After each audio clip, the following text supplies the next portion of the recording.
আজ গল্প স্বল্প নিয়ে এসেছে একটি মিষ্টি প্রেমের গল্প। গল্পটি লিখেছে সৌরভ রায়। গল্পের নাম ফিরে পাওয়া। হয়তো গল্পটি শুনতে শুনতে আপনারাও ফিরে পেতে পারেন আপনাদের কলেজ লাইফের কাটানো কিছু সুন্দর মুহূর্তকে।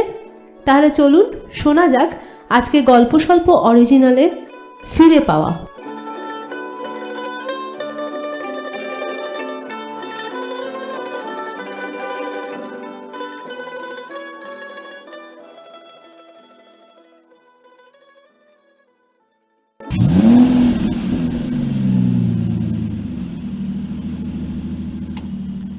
অনির্বাণ শক্ত হাতে স্টিয়ারিং ধরে রয়েছে। সমানেই চোখ চলে যাচ্ছে এদিকে ওদিকে। শুধু মনে হচ্ছে এই পেরিয়ে গেল একটা চেনা স্পট। এই রাস্তার দুধারে অসংখ্য স্মৃতি যেন হাওয়ায় পাক খেয়ে বেড়াচ্ছে। চোখ সরালেই মনে হচ্ছে বসন্তের ছড়া পাতার মতো উড়ে চলে যাবে গাড়ির দুপাশ দিয়ে। এই 105 নম্বর জাতীয় সড়কের এক পাশ দিয়ে বয়ে গেছে পাহাড়ি নদী শতদ্রু, যার স্থানীয় নাম সুলতেজ। অনেক নিচে রাস্তার বাঁকে বাঁকে তার উজ্জ্বল জলধারা চিকচিক করে উঠছে। অনির্বাণের মুখে আলো ছায়া খেলা করছে। রাস্তার ধারে দোকান অনেক বেড়ে গেছে। শেষবার যখন গিয়েছিল এই রাস্তা দিয়ে, তখন এর 1% দোকানও ছিল না এখানে। থাকবি বা কি করে? কম দিন হলো, তা প্রায় 25 বছর আগের কথা। মনে পড়ছে ভোর রাত্রিরে সেই পেপার ভ্যানে করে চণ্ডীগড়ে পরীক্ষা দিতে যাওয়ার কথা। কি সাহসী না ছিল সে সময়! অচেনা রাস্তায়, অচেনা শহরে অন্ধকার থাকতেই বেরিয়ে পড়েছে, সঙ্গে শিল্পী আর চয়নিকা। অনির্বাণ সেই প্রথম পাশে বসেছিল চয়নিকা। হাতের সাথে হাত লেগে গিয়েছিল। গাড়ির সবাই ঝিমোচ্ছিল, সেও ঘুমের ভান করেছিল, কিন্তু বুকের মধ্যে তখন উথাল পাথাল সমুদ্রের ঢেউ।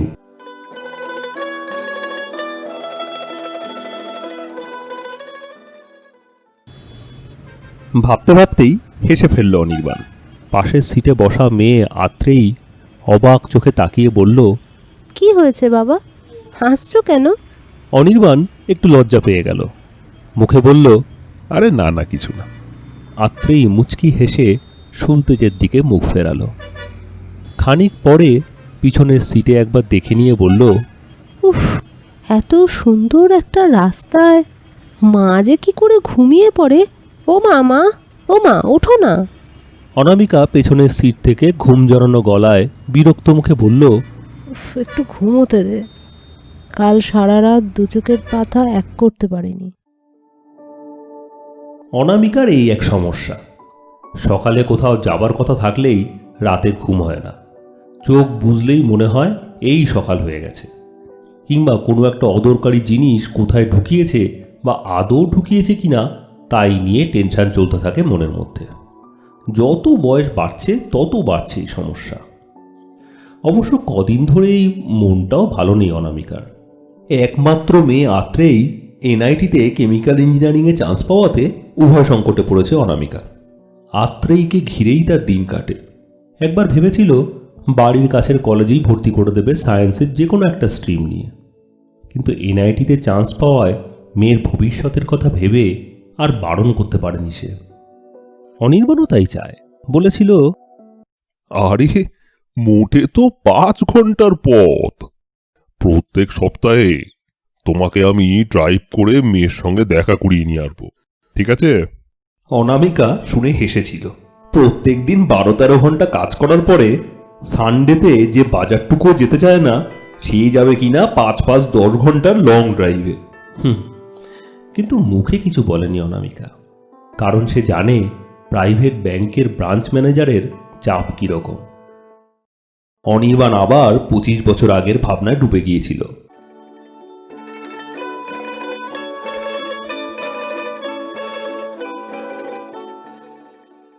ও ভাবছিল এই একই রাস্তায় ওর বাবাও একদিন ওকে নিয়ে গিয়েছিল বাসে করে, ঠিক যেরকম ও আজ ওর মেয়েকে নিয়ে যাচ্ছে হোস্টেলে রেখে আসতে। সময় কত তাড়াতাড়ি বয়ে যায়। বাবার মুখটা বড় করুণ হয়েছিল সেই দিন। অনির্বাণের মনে আছে ওর বাবা ফিরে যাওয়ার সময় বৃষ্টিও হচ্ছিল মুষলধারায়। সে এসেছিল বাস স্ট্যান্ডে বাবাকে তুলে দিতে। বাসের জানলা দিয়ে মুখ বার করে রেখেছিলেন বাবা। অনির্বাণের মনে হয়েছিল বাবার চোখের জল বৃষ্টির ধারায় মিলেমিশে একাকার হয়ে যাচ্ছে। ছেলেকে 1000 মাইল দূরে রেখে আসতে কিছুতেই মন মানছিল না অনির্বাণের বাবার। আজ যেরকম মন মানছে না ওর। একমাত্র মেয়েকে হোস্টেলে রেখে এলে ঘর ওদের শূন্য হয়ে যাবে। কিন্তু ও যদি দুর্বলতা দেখায় তাহলে অনামিকা একেবারে ভেঙে পড়বে। অনির্বাণ আর কতক্ষণই বা বাড়িতে থাকে? অনামিকার সারাটা দিন কাটে মেয়েকে নিয়ে। মেয়ে হোস্টেলে গেলে ও একেবারে একা হয়ে যাবে। ভাবতে ভাবতে অজান্তেই একটা দীর্ঘশ্বাস পড়ল অনির্বাণের।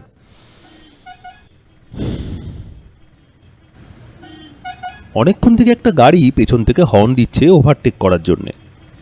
আত্রি একবার ঘাড় ঘুরিয়ে পেছনে দেখে নিয়ে বলল, একদম সাইড দেবে না বাবা, এই পাহাড়ি রাস্তায় কিসের এত তারা ওদের? অনির্বাণ মৃদু হেসে বাঁদিকে একটু চেপে তাকালো উইং মিরারে। পাশ দিয়ে হুশ করে বেরিয়ে গেল একটা সাদা স্করপিও। একঝাঁক যুবক যুবতীর উজ্জ্বল মুখ দেখা গেল গাড়ির জানলায়। ওদেরকে দেখে অনির্বাণের মনে পড়ে গেল ঠিক এর বিপরীত একটা দৃশ্য। শেষবারে যখন ওরা ফিরছিল একসাথে গাড়ি ভাড়া করে, প্রায় 10-12 জন, সকলেরই চোখের দৃষ্টি ছিল উদাসীন।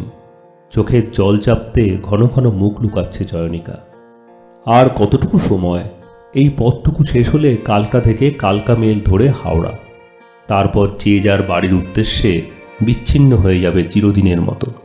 সামনে পড়ে রয়েছে এক অনিশ্চিত ভবিষ্যৎ। সেদিন সারাটা রাস্তা অনির্বাণ চয়নিকার হাতটা খুব শক্ত করে ধরে বসেছিল। সে জীবন অনেক দূর ফেলে এসেছে সে। এখনকার ছেলে মেয়েদের কাছে প্রেম যেন বড় অগভীর বলে মনে হয় অনির্বাণের। পড়তেও সময় লাগে না, আবার ছাড়তেও। চয়নিকা ওকে সত্যি সত্যি ভালোবাসে কিনা তা বুঝতেই অনেক সময় লেগেছিল অনির্বাণের। কিছুদিনের জন্য মনে হতো হ্যাঁ, আর তারপরই এমন একটা ঘটনা ঘটত যে ওর ধারণা পুরোপুরি 180 ডিগ্রি ঘুরে যেত।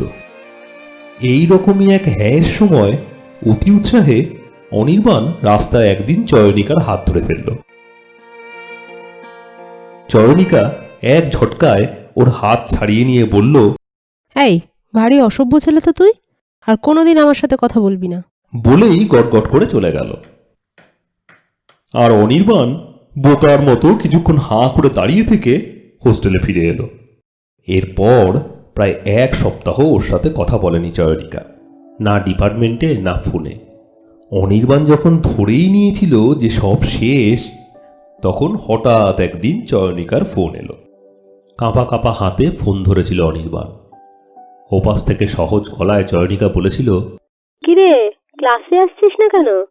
ঘরে বসে বসে ডিম পাচ্ছিস নাকি? হ্যাঁ, যেন কিছুই হয়নি। অনির্বাণ আমতা আমতা করে বলেছিল, কাল থেকে যাবো রে, আজ না ঘুম থেকে উঠতে খুব দেরি হয়ে গেছিল। রাতে কি এত রাজকার্য করিস হ্যাঁ, যে সকালে উঠতে পারিস না? ঠিক আছে, কালকে আমার খাতাটা নিয়ে পান্ডে স্যারের নোটগুলো টুকে নিস। এক নিমেষেই বুকের ওপর থেকে একটা বিশাল বোঝা নেমে গিয়েছিল অনির্বাণের।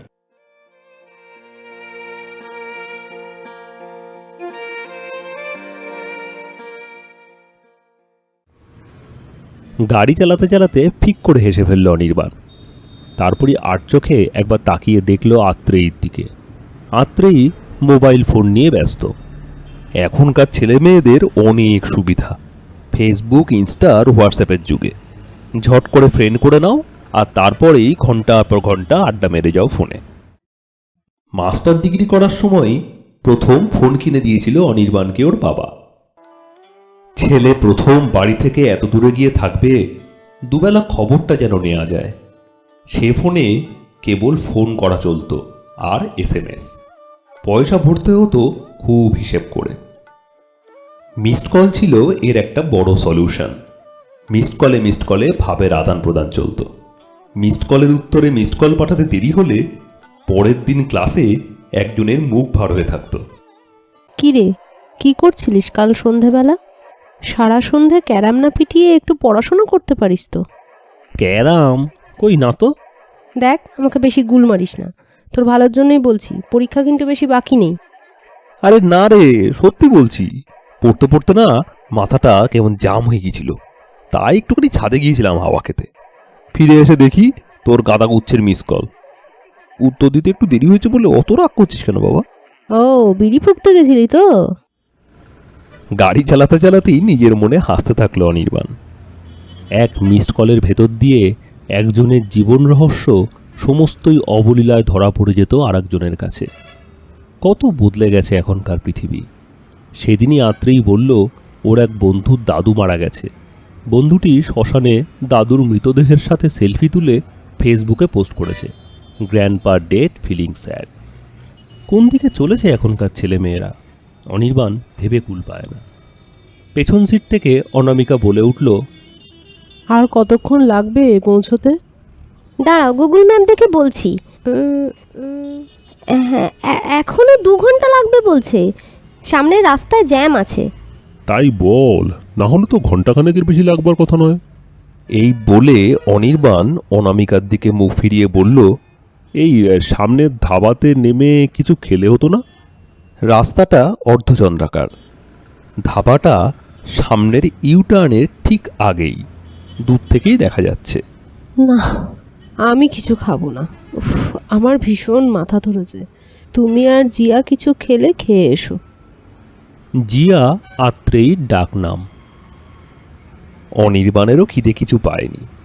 ঘণ্টাখানেক আগেই একটা পেট্রোল পাম্পে দাঁড়িয়েছিল ওরা, তখনই বাড়ি থেকে করে আনা লুচি আলুর দম খেয়েছে সকলে।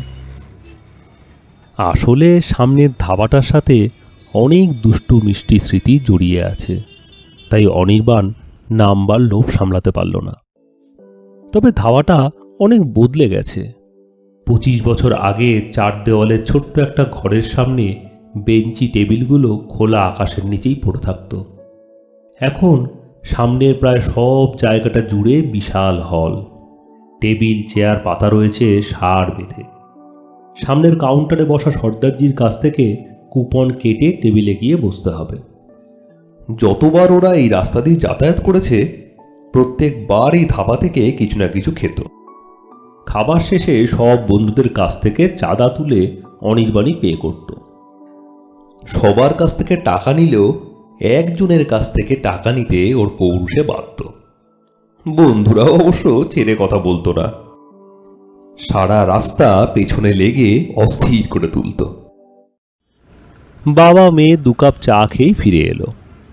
আস্তে আস্তেই দেখতে পেল অনামিকা কাঁচ নামিয়ে মুখ বার করে ধাবা আর তার পেছনের খাড়া উঠে যাওয়া পাহাড়টার দিকে তাকিয়ে আছে। অনির্বাণদের ফিরে আসতে দেখে হাসি মুখে জিজ্ঞাসা করল, কি গো, হলো? আত্রেই অনেকক্ষণ পরে মাকে একটু সজীব হতে দেখে উৎফুল্ল মুখে বলল, তোমার মাথা ব্যথাটা কি একটু কমেছে মা? আজ যেন একটু বেশি গম্ভীর অনামিকা। ফিজিক্সে মাস্টার ডিগ্রি করেও সংসার সামলাতে চাকরির চেষ্টা করেনি সে। অনির্বাণের বদলির চাকরি, অনামিকাও যদি চাকরি করে তাহলে মেয়েকে সামলাবে কে? নিজের ক্যারিয়ার স্যাক্রিফাইস করেও যথেষ্ট আনন্দেই ছিল অনামিকা। যাকে নিয়ে গত 18টা বছর অনামিকা নিঃশ্বাস ফেলারও সময় পায়নি, আজ তাকে হোস্টেলে রেখে আসতে আর মন সরছে না অনামিকার। তাই বেশি কথা বলতে ইচ্ছা করছে না ওর। অনামিকার চারপাশের পৃথিবীটা যেন হঠাৎ শূন্য হয়ে যেতে বসেছে আজ।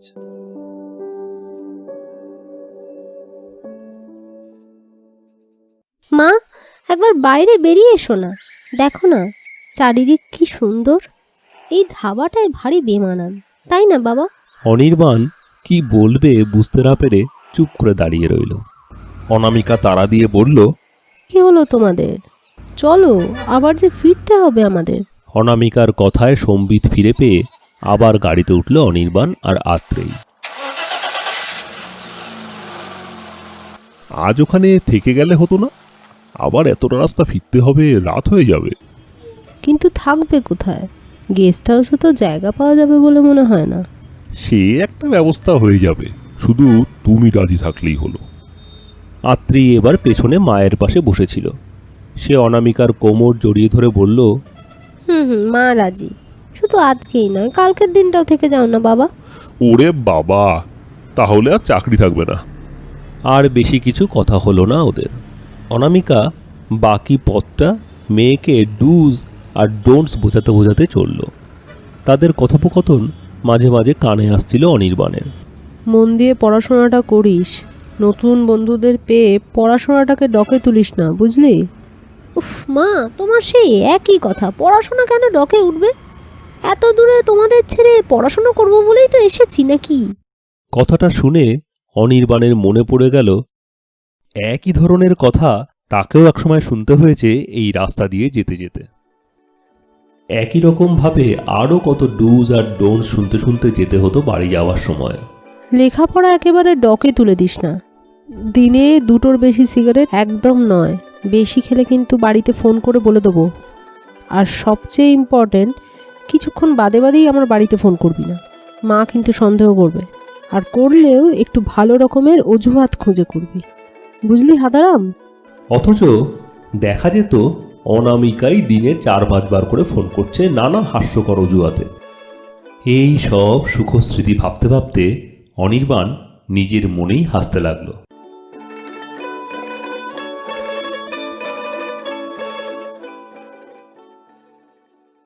অবশেষে একসময় এনআইটি পৌঁছে গেল অনির্বাণরা।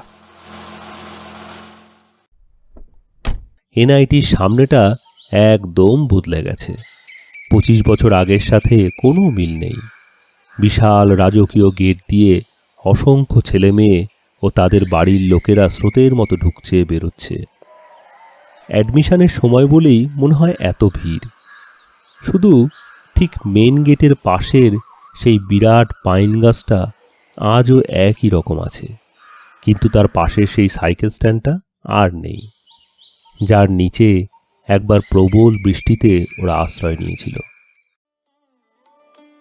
সেদিন সেই বর্ষা স্নাত আবছা অন্ধকার বিকেলে অব্যবহৃত সাইকেল স্ট্যান্ডে শুধু ওরা দুজন, অনির্বাণ আর জয়নিকা। প্রথম বর্ষা, তাই ছাতা নেওয়ার কথা মনে ছিল না ওদের কারোরই। ফুটো টিনের চাল ওদের নবধারা জলে সিদ্ধ করতে এতটুকুও কসুর করেনি। নবীন বর্ষার ধারা ওদের বহিরাঙ্গকে যত না সিক্ত করেছিল, নবীন প্রেমধারা ওদের অন্তরঙ্গকে সিক্ত করেছিল তার চেয়েও অনেক বেশি।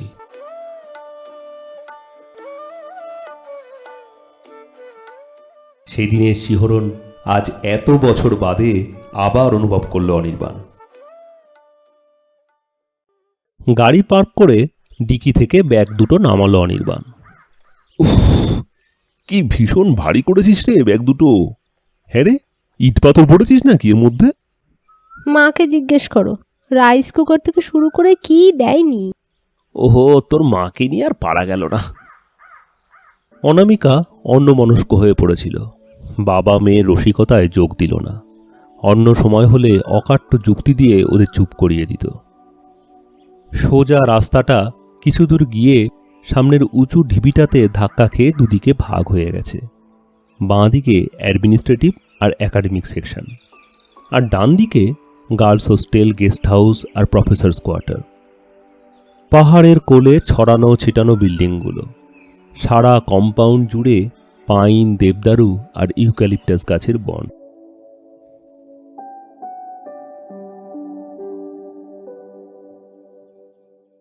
আত্রেয়কে ভর্তি করবার সময় অনির্বাণ সমস্ত ফর্মালিটিজই অনলাইনে সেরে নিয়েছিল। তাই গার্লস হোস্টেলের অফিস থেকে রুম নাম্বারটা জেনে নিয়ে সিকিউরিটির কাছ থেকে চাবি নিয়ে সোজা রুমে চলে গেলেই হলো। রাস্তার দুধারের কাঠগোলাপ গাছগুলো থোকা থোকা ফুলে প্রায় ঢেকে ফেলেছে নিজেদেরকে। ওরা গার্লস হোস্টেলের দিকে পা বাড়ালো। অ্যাডমিশনের সময় বলে রাস্তার দুধারে বেশ কিছু স্টল বসেছে। সাইকেল, বেডিংয়ের দোকান, সবচেয়ে বেশি রয়েছে ফোনের সিম কার্ডের দোকান। সব কিছু কত পাল্টে গেছে। মন খারাপ লাগছিল অনির্বাণের। সেটা মেয়েকে ছেড়ে যেতে হবে বলে, না 25 বছর আগে সেই দিনগুলো হঠাৎ যেন বড় বেশি দূরে চলে গেছে বলে ঠিক বুঝতে পারছে না। আবার করে এই ক্যাম্পাস না দেখলেই বোধহয় ভালো ছিল। যত এগোচ্ছে স্মৃতির ছায়াছবির সাথে কিছুই মিলছে না। এই ডান দিকে একটা চায়ের স্টল ছিল। ক্লাস শেষ হলে এখানে চলতো ওদের আড্ডা। সেখানে এখন ঝাঁ চকচকে সিকিউরিটি হেড অফিস। শুধু ওই সামনের পাইন দেবদারুর ফাঁক দিয়ে উকিমারা পাহাড়টা একই রকম আছে, তাই সেদিক থেকে চোখ ফেরাতে ইচ্ছা করছে না অনির্বাণের। শুধু তাই নয়, সেই সময়ের সঙ্গী সাথীদের আজ বড় মিস করছে সে। অলোক আশরাফুল ছিল ওর 2 রুমমেট। আর প্রাণের বন্ধুও। কতদিন কথা হয়নি ওদের সাথে। সুনীল, শৈবাল, আবির, প্রবীর কে কোথায় আছে কে জানে। কারোরই ফোন নাম্বার ওর কাছে নেই। বুকের ভেতরটা কেমন হু হু করতে লাগলো অনির্বাণের। মনে পড়ছে হোস্টেলের সেই দিনগুলো। জগতে যেন কোনো দুঃখ ছিল না সেই সময়। সত্যি, মাস্টার ডিগ্রির 2 বছর কোথা দিয়ে যে কেটে গিয়েছিল কে জানে। বাড়ি থেকে এত দূরে এতগুলো ছেলে মেয়ের জীবনরেখা হঠাৎ এইখানে এসে একসাথে মিলে মিশে এমনভাবে জট পাকিয়ে গিয়েছিল যে মনে হয়েছিল তা আর আলাদা করা সম্ভব নয়। শেষ দিনে প্রতিজ্ঞা করেছিল ওরা, যেখানেই থাকুক দিনে অন্তত একবার সবাই সবাইকে ফোন করবেই। ইউনিভার্সিটি ছাড়ার প্রথম বছরটা অবশ্য খানিকটা সেরকমই কেটেছিল। রোজ না হোক সপ্তাহে অন্তত একবার কথা হতো সবার সাথে। তারপর জীবনের পাথুরে বন্ধুর পথ সেই সম্মিলিত ধারাকে আবার সহস্র ধারায় বিচ্ছিন্ন করে দিয়েছিল। যাদেরকে ছাড়া একটা দিনও চলত না, তারা আজ কে কোথায় আছে তাই জানে না অনির্বাণ।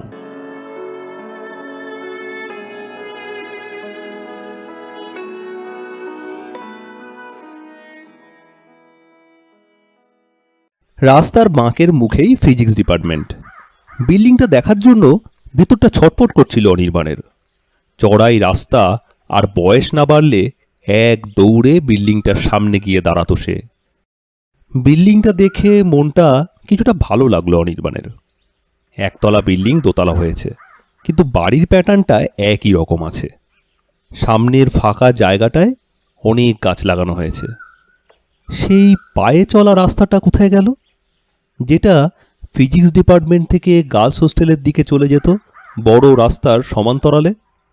না, সে পায়ে চলা রাস্তা আর নেই। অব্যবহারের ফলে মিশে গেছে জঙ্গলে। ওই রাস্তাতেই অনির্বাণ প্রথম হাত ধরেছিল চয়নিকার, আর তার ফলও পেয়েছিল হাতে নাতে। ডিপার্টমেন্টের সামনের 2 ঘরে তখন ক্লাস চলত। পেছনের ঘরগুলোতে হতো প্র্যাকটিক্যাল ক্লাস। প্রথম দিনের কথা মনে পড়ল অনির্বাণের। ডিপার্টমেন্ট খুঁজে পাচ্ছিল না।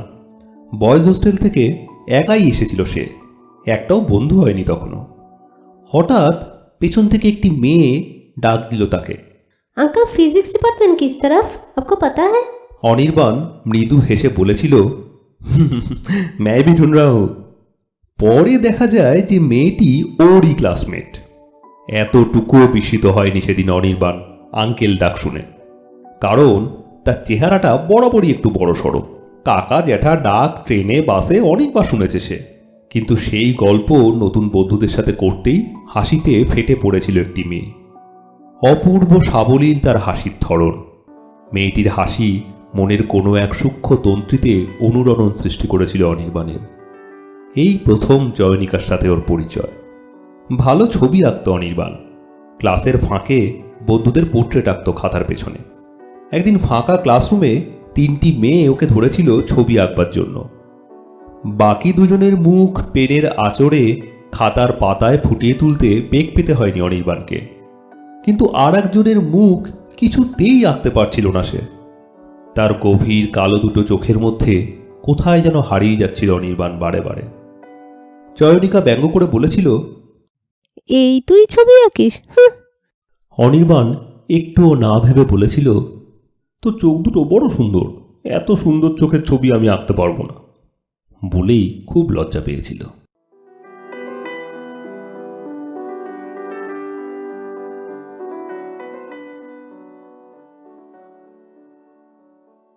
আত্রেই অনির্বাণের হাত ধরে ঝাঁকুনি দিয়ে বলল, বাবা চলো, কতক্ষণ আর এখানে দাঁড়িয়ে থাকবে? এইটুকু চড়াই উঠতে এত পরিশ্রম হয়েছে। ও বাবা, তুমি বুড়ো হয়ে যাচ্ছ। অনির্বাণ হুঁশ ফিরে পেয়ে একটু হেসে বলল, তা কি বয়স কম হলো তোর বাবার? বলেই ডান দিকের রাস্তা ধরে এগিয়ে গেল। আত্রেই আর অনামিকা তাকে অনুসরণ করল। এই রাস্তার প্রত্যেকটা নুড়ি পাথরও বড় আপনার মনে হচ্ছিল অনির্বাণের। একসময় এই রাস্তাই ছিল ওর শর্টকাট, যদিও বয়েজ হোস্টেলটা ঠিক এর উল্টো দিকে। ছুটির পরে গার্লস হোস্টেলের গেট পর্যন্ত রোজ যেত চয়নিকার সাথে, যতটা সময় কাটানো যায় একসাথে।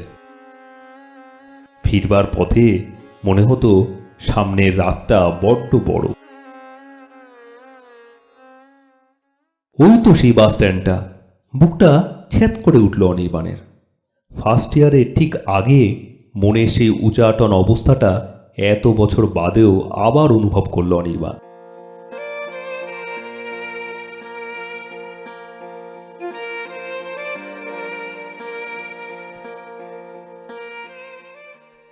বাস স্ট্যান্ডের ঠিক পরেই গার্লস হোস্টেলের গেট।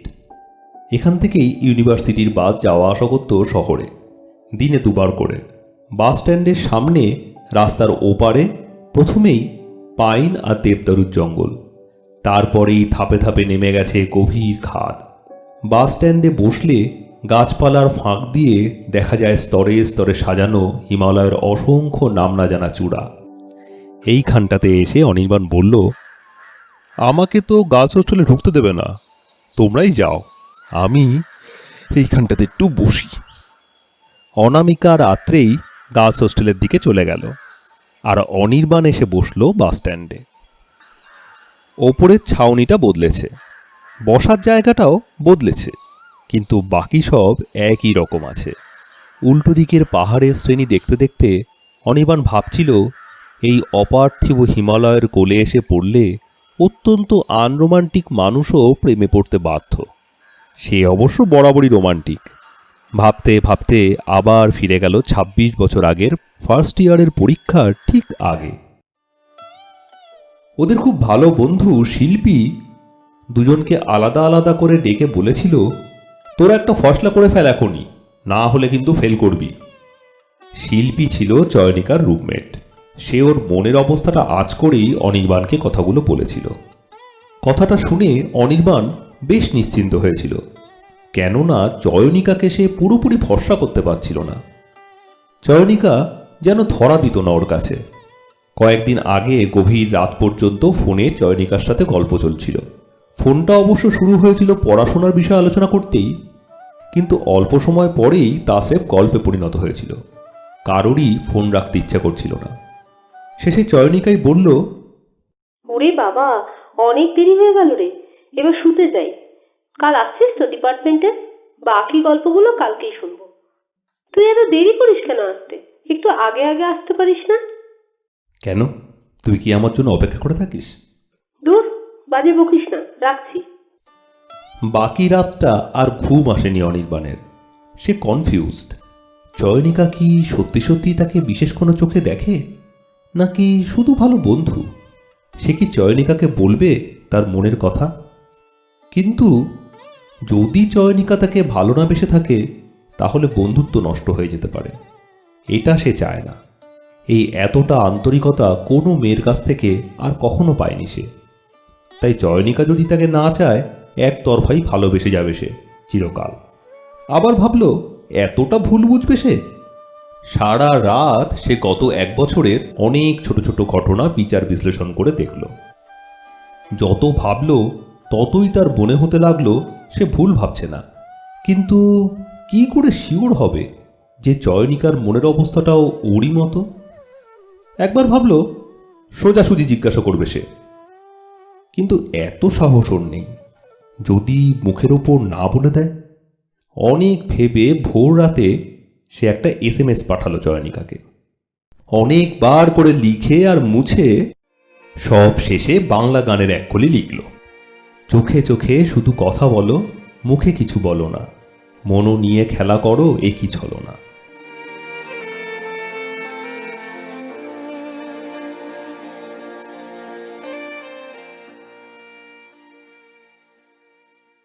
সকালে দুরু দুরু বুকে সে ক্লাস করতে গেল ডিপার্টমেন্টে। যথারীতি দেরি হয়ে গেল তার। লেট করে পেছনের দরজা দিয়ে মাথা নিচু করে ক্লাসে ঢুকল Anirban. x average square to the power half. এটাই নিয়ম প্রফেসর ত্রিপাঠীর ক্লাসে।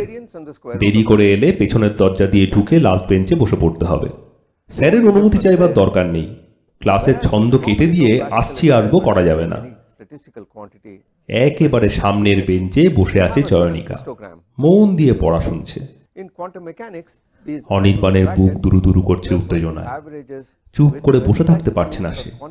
ক্লাস যেন আজ বড় বেশিক্ষণ চলছে, শেষই হচ্ছে না। অবশ্য এও মনে হচ্ছে ক্লাস শেষ না হয় ভালো, অনন্তকাল ধরে চলুক সেই ক্লাস। আর সে অনন্তকাল এভাবেই পেছন থেকে এক দৃষ্টে দেখে যাক চয়নিকাকে। না, ঠিক সময় মতোই ক্লাস শেষ হলো। Professor Tripathi hope everyone is present in the class বলে রেজিস্টার হাতে বেরিয়ে গেলেন রোজকার মতো। রোল কল করলেন না। অনির্বাণ কিন্তু লাস্ট বেঞ্চেই বসে রইল, এগোতে পারল না। চয়নিকাই গলা উঁচু করে ডাকল, এই অনির্বাণ, এদিকে শোন তো, একটু শুনে যা। গলাটা একটু গম্ভীর ঠেকল অনির্বাণের। সে যন্ত্রচালিতের মতো ধীরে ধীরে চয়নিকার সামনে গিয়ে দাঁড়ালো। চয়নিকা বিরক্ত গলায় বলল, কি সব আজে বাজে SMS পাঠিয়েছিস? আর কখনো এরকম পাঠাবি না কিন্তু। সারা ক্লাসের বন্ধুরা তার দিকে তাকিয়ে আছে। মেয়েরা নিজেদের মধ্যে ফিসফিস করে কী সব বলাবলি করছে আর হেসে এ ওর গায়ে গড়িয়ে পড়ছে। মাথা ঘুরতে লাগলো অনির্বাণের। বন্ধুদের সামনে এত অপমান! হঠাৎ করে পেছন থেকে কে একজন এসে বাস স্ট্যান্ডে তন্ময় হয়ে বসে থাকা অনির্বাণের গলা জড়িয়ে ধরল। অনির্বাণ চমকে উঠেই বুঝতে পারল অনামিকা। কি হলো অনামিকা, আত্রেই কোথায়? না অনি, অনামিকা নয়, বলো চয়নিকা।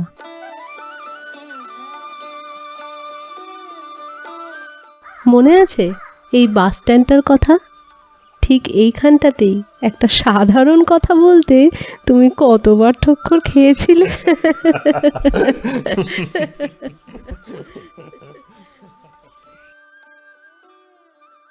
অনির্বাণ অনামিকার অর্থাৎ তার চয়নিকার গালে গাল লাগালো। তারপর দুজনেই প্রাণ খুলে হাসতে লাগলো। দূরে পাহাড়ের ওপরে তখন সূর্য অস্ত যাচ্ছে। সূর্যের লাল আভায় ওদের মুখ দুটো 25 বছর আগের দুটো উজ্জ্বল তরুণ তরুণীর মুখে পরিণত হয়েছে। পেছনের গার্লস হোস্টেলের ব্যালকনিতে আত্রেই দাঁড়িয়ে দেখছিল ওদের। এক অপরূপ আনন্দে ভরে উঠছিল ওর মন।